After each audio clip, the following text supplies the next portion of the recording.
Hello everyone, how are you. आशा करती हूँ आप सब अच्छे होंगे। आज की इस वीडियो में हम लोग डिस्कस करने वाले हैं क्लास 10th साइंस के धातु एवं अधातु के पूरे चैप्टर को देखेंगे हम लोग। तो चलिए स्टार्ट करते हैं। सबसे पहले हम लोग देखेंगे, जैसे कि चैप्टर का नाम है धातु और अधातु। तो सबसे पहले हम लोग जान लेते हैं कि धातु होते क्या हैं, इनके फिजिकल प्रॉपर्टीज़ क्या होती हैं, है ना। तो चलिए देखेंगे सबसे पहले हम लोग कि धातु होती क्या है, धातु हम कहते किसको हैं।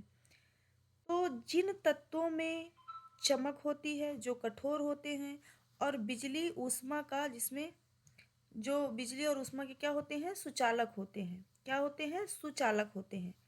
वो क्या कहलाते हैं? धातु कहलाते हैं या मेटल्स कहलाते हैं।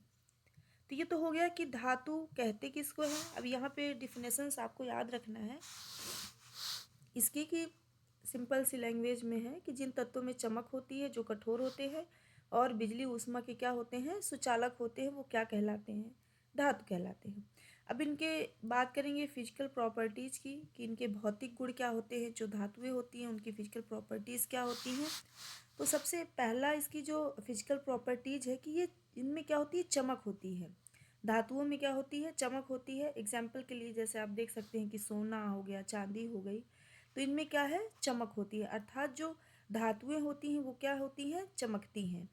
इसके बाद कठोरता, हार्डनेस होती है इसमें। यानी जो ज़्यादातर धातुएं होती हैं, ज़्यादातर मेटल्स होते हैं, वो क्या होते हैं, कठोर होते हैं। लेकिन इसमें सोडियम और पोटेशियम, ये अपवाद हैं आपके, ये दोनों क्या होते हैं, नरम होते हैं। लेकिन जो ज़्यादातर धातुएं होती हैं वो क्या होती हैं, कठोर होती हैं। तो इसका दूसरा गुण हो गया, क्या हो गया आपका, कठोरता, यानी हार्डनेस होती है इसमें, धातुओं में।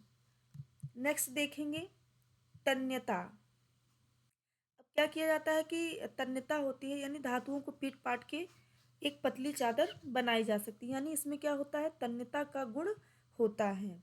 जैसे सोना क्या है, वो सबसे अधिक तन्य है।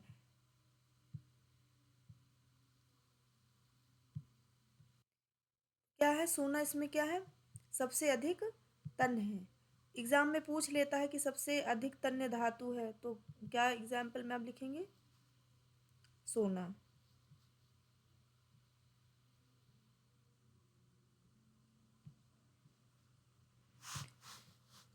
इसके बाद देखेंगे आघात वर्धनीयता, यानी कि जो धातुएं हैं उनको खींच करके तार बनाया जा सकता है। क्या बनाया जा सकता है, तार बनाया जा सकता है।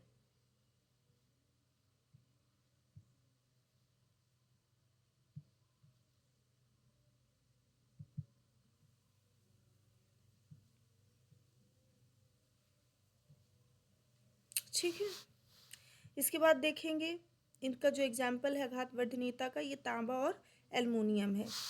एग्जाम में दे देगा आपको एग्जाम्पल कि इसमें आघात वर्धनीयता का गुण रखता है, तो जैसे आपका तांबा हो गया, एल्युमिनियम हो गया। यानी जिन धातुओं को खींच करके तार बनाया जा सकता है, उन सभी में क्या होगा, आघात वर्धनीयता का गुण पाया जाएगा। इसके बाद जो धातु होते हैं वो क्या होते हैं, ऊष्मा और विद्युत विद्युत के क्या होते हैं, सुचालक होते हैं। क्या होते हैं, सुचालक होते हैं। यानी जो धातुएं होती हैं वो बिजली और गर्मी को आसानी से प्रवाहित करती हैं।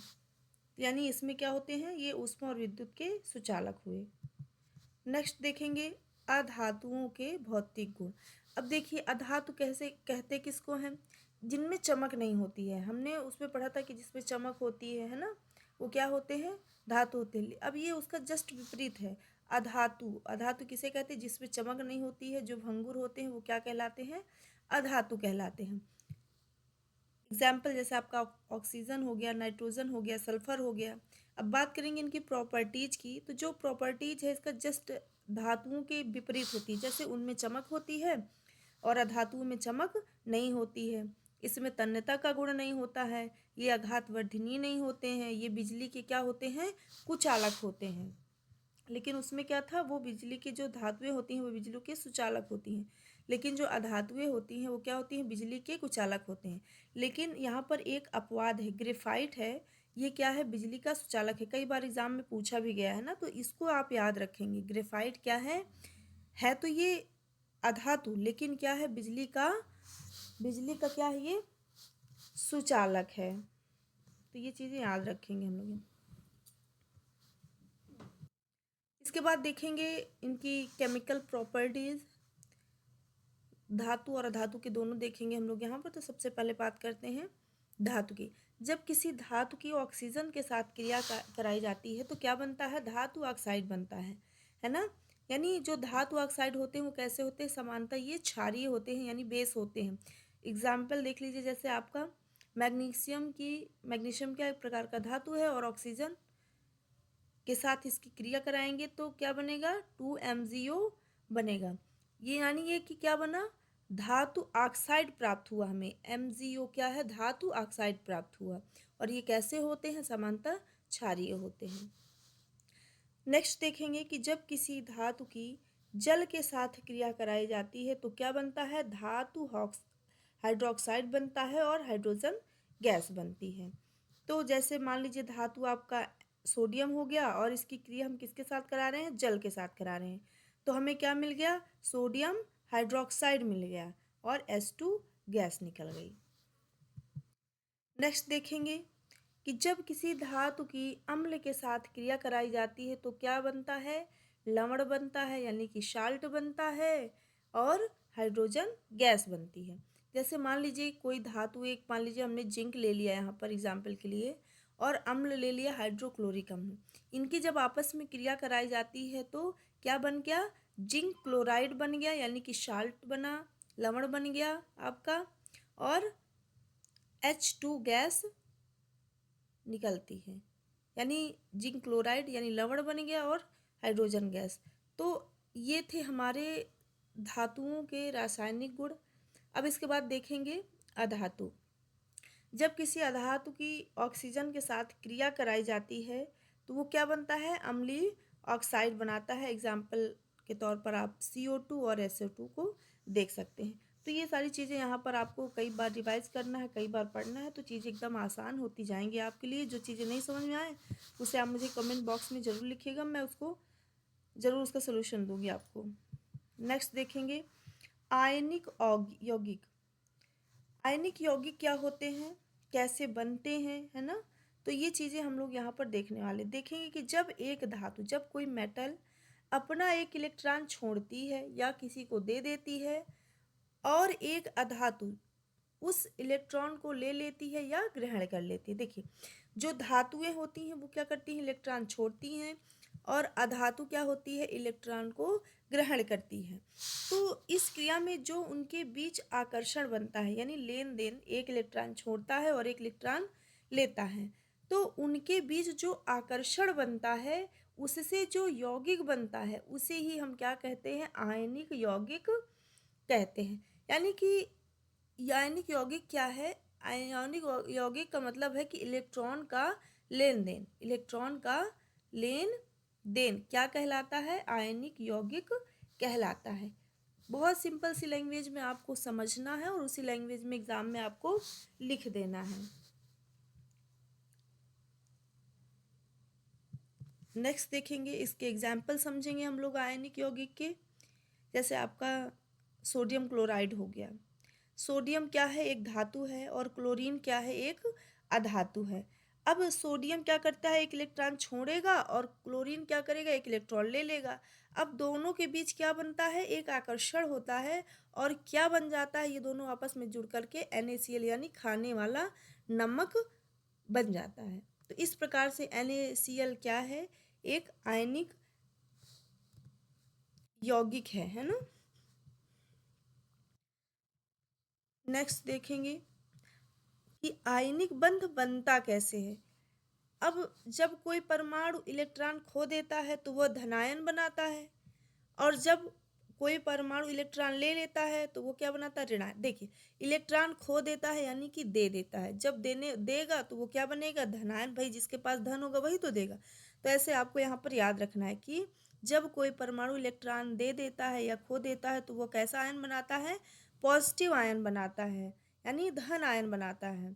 और जब कोई परमाणु इलेक्ट्रॉन ले लेता है तो लेने वाला क्या होता है, ऋणी होता है, तो वह क्या बनाएगा, निगेटिव आयन, यानी कि ऋण आयन बन जाएगा।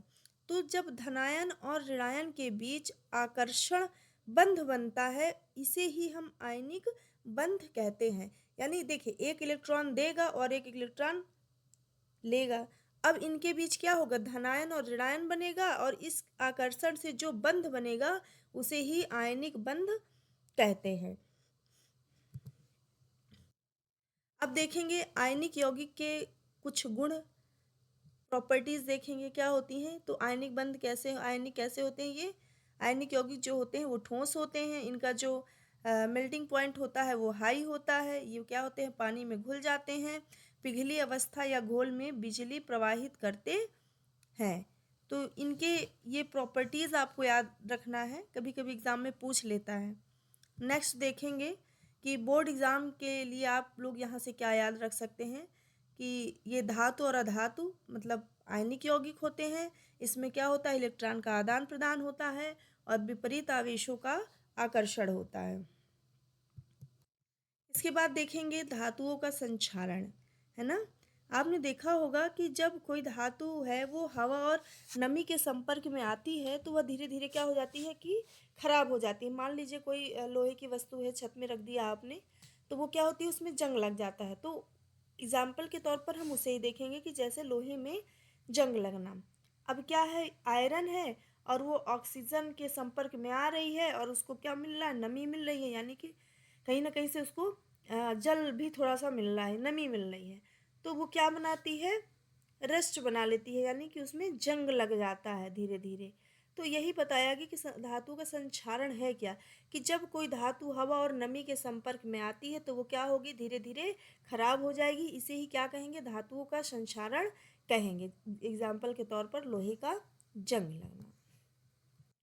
अब धातुओं का परिशोधन कैसे कर सकते हैं, यानी धातु का रिफाइनिंग कैसे होता है। तो सबसे जो सामान्य विधि है वो विद्युत अपघटन विधि है। ये एग्ज़ाम में पूछी भी जाती है ना, तो इसको आप लोग ज़रूर पढ़ लीजिएगा। थोड़ा सा इसके बारे में हम लोग यहाँ डिस्कस कर लेते हैं। अगर यहाँ से आपको समझ में नहीं आएगा तो आप मुझे कमेंट करिएगा, मैं इसको पूरा डिटेल में समझाऊंगी आपको, ठीक है। तो चलिए देखते हैं। अशुद्ध धातु को शुद्ध करने की वह विधि है जिसमें विद्युत धारा का उपयोग किया जाता है। विद्युत अपघटन विधि क्या है कि अशुद्ध धातु को शुद्ध करने की वह विधि जिसमें विद्युत धारा का उपयोग किया जाता है उसे विद्युत अपघटन कहते हैं। यह विधि जो होती है वो विशेष रूप से जैसे आपका तांबा हो गया, चांदी हो गई, सोना हो गया, ऐसी धातुओं को शुद्ध करने में इसका उपयोग किया जाता है। अब थोड़ा सा हम लोग रिवीजन कर लेते हैं कि हमने आज के इस चैप्टर में क्या क्या पढ़ा है। जैसे कि जो धातुएं होती हैं वो चमकदार होती हैं और विद्युत की क्या होती हैं, सुचालक होती हैं। और वहीं पर जो अधातुएं होती हैं वो क्या होती हैं, भंगुर होती हैं और कुचालक होती हैं। अब जब किसी धातु की अम्ल से अभिक्रिया कराई जाती है तो वो कैसी हाइड्रोजन गैस देती है। आयनिक यौगिक जो होते हैं वो कैसे होते हैं, इलेक्ट्रॉन के आदान प्रदान से बनते हैं। जंग लगना मतलब संक्षारण। तो ये सारी चीज़ें हमने आज की इस वीडियो में पढ़ा, इस चैप्टर में हमने पढ़ा। जो भी चीज़ें एग्ज़ाम में पूछी जाती हैं वो हमने इसमें कवर किया है। अगर कोई कन्फ्यूज़न है, आपको कुछ समझ में नहीं आ रहा है तो प्लीज़ मुझे कमेंट ज़रूर करें, मैं आपका आंसर का रिप्लाई ज़रूर करूँगी, ठीक है। तो अगर मेरा वीडियो आपको अच्छा लगा हो, है ना, समझ में आया हो, तो कमेंट में लिखें केमिस्ट्री इजी है। मेरे वीडियो को लाइक करें, शेयर करें और चैनल को सब्सक्राइब करें ताकि आने वाली हर अपडेट आप तक सबसे पहले पहुंच सके। अगर वीडियो समझ में आया हो तो कमेंट में ज़रूर लिखें yes ma'am. Thanks for watching this video.